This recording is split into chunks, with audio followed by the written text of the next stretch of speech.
The thunder had passed, but the lightning still flickered behind Samuel Morrison's eyes as he knelt beside the crumpled form in his pasture. Rain drummed against his hat brim, each drop carrying the metallic scent of blood and wet earth. The woman lay motionless, her dark hair fanned across the mud like spilled ink, one pale hand clutching something against her chest. "She looks just like my sister," he whispered to no one, his voice barely audible above the storm. Samuel's hands trembled as he reached for the sodden blanket that covered her face. 30 years had passed since Rebecca died in that stagecoach attack. 30 years of trying to forget the way her lifeless eyes had stared up at the Arizona sky. But this woman, even unconscious, even broken, she carried Rebecca's delicate features, her stubborn chin, the same copper highlights that caught what little moonlight pierced the clouds. He pulled back the blanket. His heart stopped. It wasn't just the resemblance anymore. Pinned to her torn dress was a silver locket. Rebecca's locket, the one their mother had given her on her 16th birthday. The one Samuel had buried with her 3 decades ago in the cemetery outside Tombstone. The intricate rose pattern was unmistakable, even tarnished by rain and time. Samuel's cattle ranch stretched across this isolated valley in Colorado territory, miles from the nearest neighbor. He'd chosen solitude after losing everything that mattered, after watching Rebecca die in his arms while Apache raiders circled their overturned coach. Now, impossibly, she had returned to him. The woman's chest rose and fell in shallow breaths. A gash across her forehead bled freely, and her left arm bent at an unnatural angle. Whoever she was, wherever she'd come from, she wouldn't survive the night without help. But that locket, Samuel's rational mind warred with the impossible hope rising in his chest. He lifted her carefully, noting how her weight felt familiar in his arms, how her face relaxed against his shoulder exactly the way Rebecca's had when they were children, and he'd carry her to bed after she'd fallen asleep by the fire. The resemblance was more than physical. It lived in the way her fingers curled, in the pattern of freckles across her nose, in the small scar above her left eyebrow where Rebecca had fallen from their father's horse. Inside his cabin, Samuel laid her on his own bed and began tending her wounds by lamplight. As he cleaned the blood from her face, she stirred, her eyelids fluttering. When they opened, Samuel's world tilted. Her eyes were Rebecca's eyes, not similar, identical. The same unusual shade of green gold, the same dark ring around the iris, even the same small fleck of brown in the left eye that Rebecca had been self-conscious about as a girl. "Where?" she whispered, her voice hoarse but unmistakably familiar. Samuel's hands froze on the wet cloth. "You're safe," he managed. "But I need to know, where did you get that locket?" The woman's fingers flew to her throat, finding the silver chain. Fear flickered across her features, not the fear of injury or confusion, but something deeper, recognition. "You know this locket," she said, and it wasn't a question. Samuel set down the cloth, his hands shaking. "My sister wore one just like it. She died 30 years ago." "Rebecca Morrison," the woman whispered, and Samuel's world cracked open. "She was my mother." The words hung between them like smoke from a dying fire. Samuel studied her face, searching for deception, for madness, for any explanation that didn't involve ghosts or impossible resurrections. But the mathematics were there in her features, Rebecca's bone structure softened by time, and another bloodline, her mannerisms filtered through a different life, but unmistakably familiar. "That's impossible," Samuel breathed. "Rebecca died a virgin. She was only 17. The woman, his niece, if her words were true, closed her eyes. She lived 3 more days after the attack, long enough for the Apache who found her to realize she carried a child, long enough for him to take her as his wife and raise me as his daughter." Samuel's mind reeled. He'd searched for Rebecca's body for weeks after the attack, finding only scattered belongings and the burned remains of the stagecoach. The Apache had taken their dead, and Samuel had assumed Rebecca was among them. "My Apache name is Iona," she continued. "But she told me my white name before she died, Emma Morrison." Samuel stared at this impossible woman who carried his sister's face and spoke of a life that challenged everything he'd believed for 3 decades. Outside, The storm was passing, but thunder still rumbled in the distance like approaching hoofbeats. "Why are you here?" he asked. "Why now?"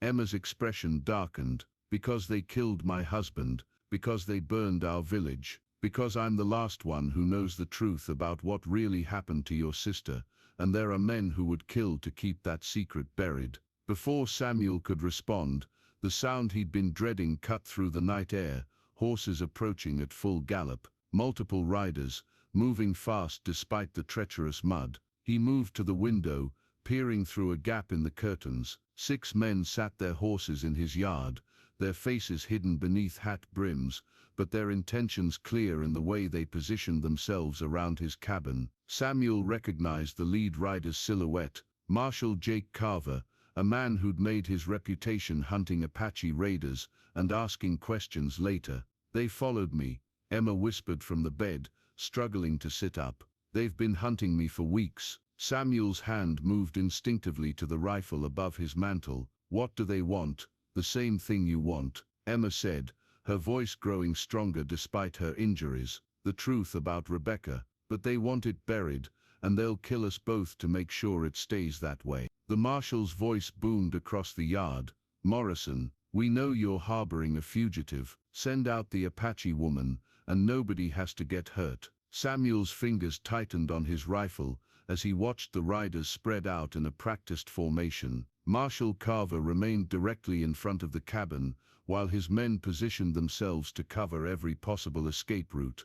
The storm had moved on, leaving behind an eerie stillness that amplified every creak of leather, every snort from the horses, every metallic click as weapons were readied. "She's wounded and unconscious," Samuel called back, buying time. "Whatever you think she's done, she's a murderer." Carver interrupted, his voice carrying the authority of a man accustomed to being obeyed. "Killed 3 good men in Red Creek, before burning down half the town. Now step aside, and let us do our job." Behind Samuel, Emma struggled to her feet despite her injuries. "He's lying," she whispered urgently. "Those men in Red Creek weren't lawmen. They were the same ones who attacked our village, who killed my husband. One of them wore your sister's wedding ring, the one she was supposed to marry Captain William Hayes with before the Apache attack." Samuel's blood ran cold. He remembered that ring, remembered helping Rebecca choose it from their grandmother's jewelry box. Hayes had given it to her just weeks before the stagecoach journey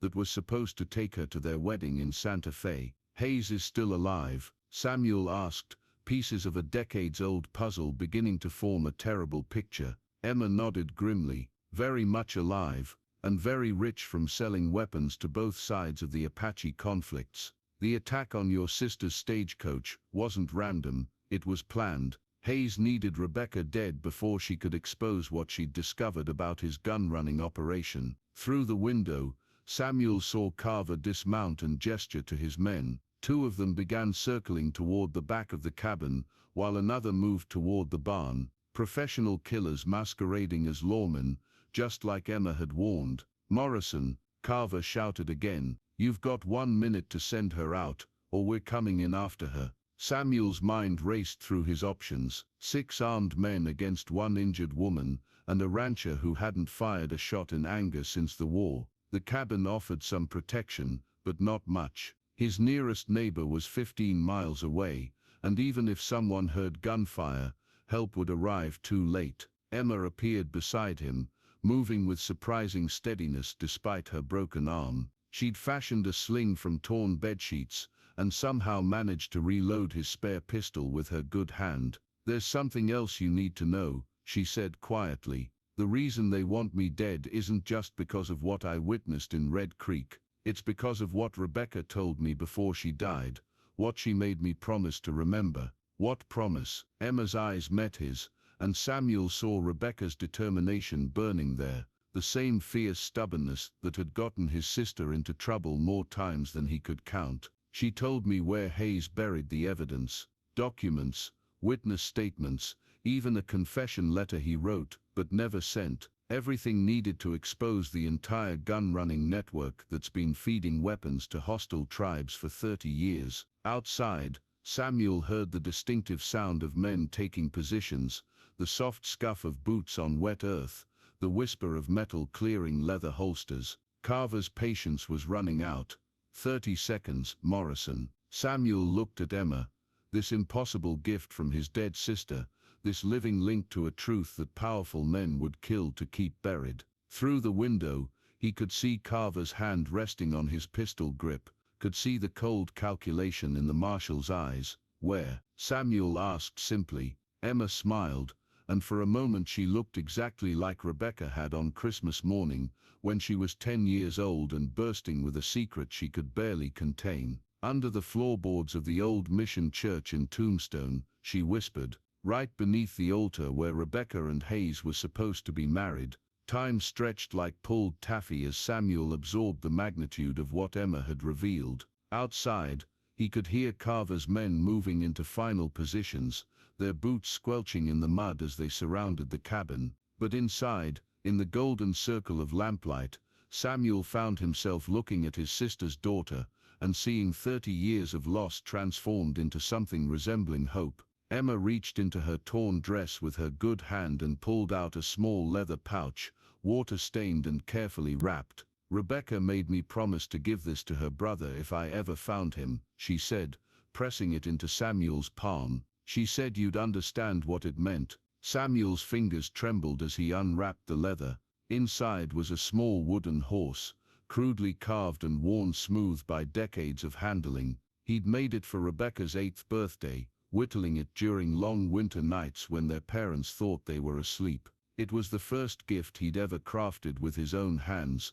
and Rebecca had treasured it, carrying it everywhere, until their mother finally made her leave it at home for fear she'd lose it. She kept it with her, Samuel whispered, his voice thick with emotion. Even on the stagecoach, even when she was dying, Emma finished gently. She pressed it into my hands and told me stories about her brother who carved horses and caught fireflies, and taught her to ride bareback when their father wasn't looking. She made me promise to find you someday, and tell you that she forgave you. Forgave me for what? Emma's expression softened with understanding. For not being on that stagecoach with her, for letting her travel alone to her wedding, for all the guilt you've carried these 30 years, thinking you should have protected her. Samuel's vision blurred as 3 decades of self-recrimination cracked open like a dam bursting. He'd replayed that day countless times, wondering if his presence could have changed the outcome, if his gun could have made the difference between life and death. Rebecca had begged him to accompany her, but he'd been stubborn, angry about her choice to marry Hayes, convinced that she was throwing her life away on a man who didn't deserve her. She was right about Hayes, Samuel said, his voice barely audible. I should have listened. She knew, Emma replied. She discovered his gun-running operation the week before the wedding. She was going to confront him, to call off the marriage. That's why he arranged the attack, not for Apache gold or territorial disputes, but to silence the only person who could expose his betrayal. Outside, Carver's voice cut through the night with deadly finality. Time's up, Morrison. The sound of splintering wood erupted from the back of the cabin as his men kicked in the rear door. Samuel spun toward the noise, rifle raised, but Emma caught his arm with surprising strength. Wait, she said urgently. Something else Rebecca told me.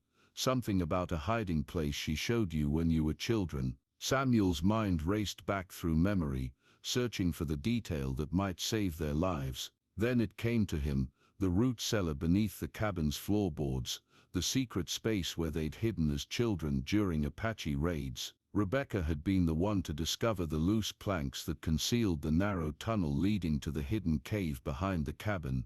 Can you crawl? Samuel asked quietly. Emma nodded, her jaw set with determination that reminded him painfully of Rebecca. Lead the way, Uncle Samuel. The endearment hit him like a physical blow. 30 years of loneliness suddenly transformed into the fierce protectiveness of family. As boots thundered across his front porch and Carver's men prepared to storm the cabin, Samuel pried up the concealed floorboards and helped his sister's daughter into the darkness below. Whatever happens, Emma whispered as she disappeared into the tunnel, promise me you'll get to that church. Promise me Rebecca's truth won't die with us.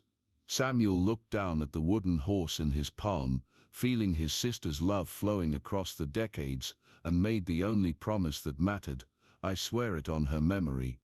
The explosion of gunfire and splintering wood above them seemed distant and dreamlike as Samuel followed Emma through the narrow tunnel. His childhood memories guided them through the darkness, left at the first fork, straight through the wider section where he and Rebecca used to store their treasures, then up toward the cave opening hidden behind a curtain of wild roses. They emerged into the pre-dawn air, just as flames began licking at the cabin's windows. Carver's men had set fire to cover their tracks, assuming their quarry had died in the blaze. Samuel watched 30 years of solitary life disappear in smoke and sparks, but felt only a strange sense of liberation. The past was finally burning away, leaving room for something new. "They'll discover the tunnel soon enough," Emma said, cradling her broken arm. "We need to reach Tombstone before they realize we're alive." Samuel helped her toward the hidden corral, where he kept his fastest horses.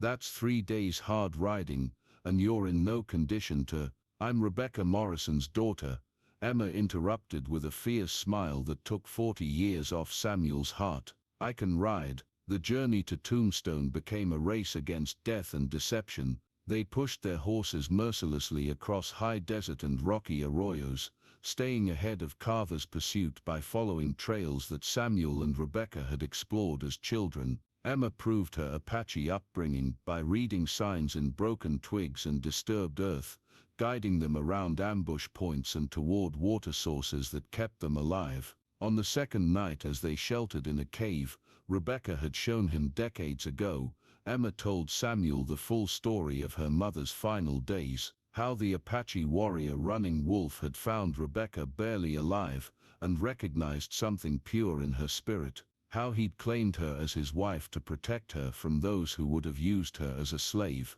How Rebecca had lived just long enough to give birth and pass on her memories of home. "She never stopped loving you," Emma said quietly. "Even when the fever took her, she kept talking about her brother who would understand why she had to fight for the truth." Samuel held the wooden horse and felt his sister's presence like a warm hand on his shoulder. Tomorrow they would reach Tombstone. Tomorrow they would dig up 30 years of buried secrets and expose the corruption that had cost Rebecca her life. But tonight, for the first time since losing her, Samuel didn't feel alone. The mission church in Tombstone stood exactly as Samuel remembered it, though time had weathered its adobe walls and collapsed part of the roof. Emma kept watch while Samuel pried up the floorboards beneath the altar where his sister should have been married.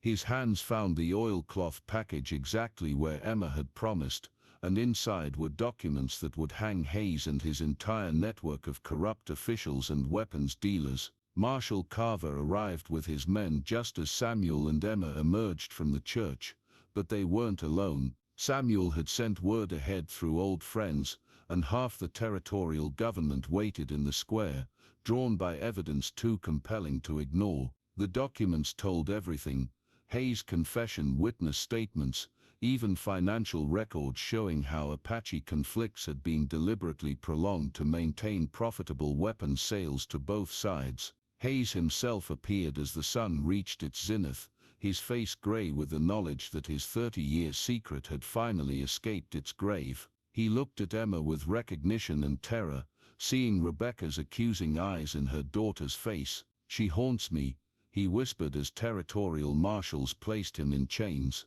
"Every night for 30 years she haunts me." Emma stepped forward, her mother's locket catching the desert light. "She's not haunting you anymore," she said simply. "She's finally at rest." Years later, Samuel would remember that moment as the instant his heart truly started beating again. The old mission bell tolled across the desert as justice was finally served, and somewhere in the sound, Samuel could swear he heard Rebecca's laughter carried on the wind. Emma chose to stay in Colorado, helping Samuel rebuild his ranch and his life. They never spoke of her as his niece when strangers came calling. She was simply Emma Morrison, the woman who'd brought Samuel back to the world of the living. On quiet evenings, she would tell stories of her Apache childhood while Samuel carved wooden horses for the children she hoped to have someday. The wooden horse Rebecca had treasured sat on the mantel above their fireplace, a bridge between past and future, between loss and redemption. Sometimes when the desert wind blew just right through the rebuilt cabin's windows, Samuel could almost hear his sister's voice whispering her approval. The truth had set them all free, and in Emma's green gold eyes, Rebecca Morrison lived on forever. Samuel and Emma standing together at Rebecca's properly marked grave in the Tombstone cemetery, the wooden horse placed gently on the headstone as prairie grass waves in the eternal wind.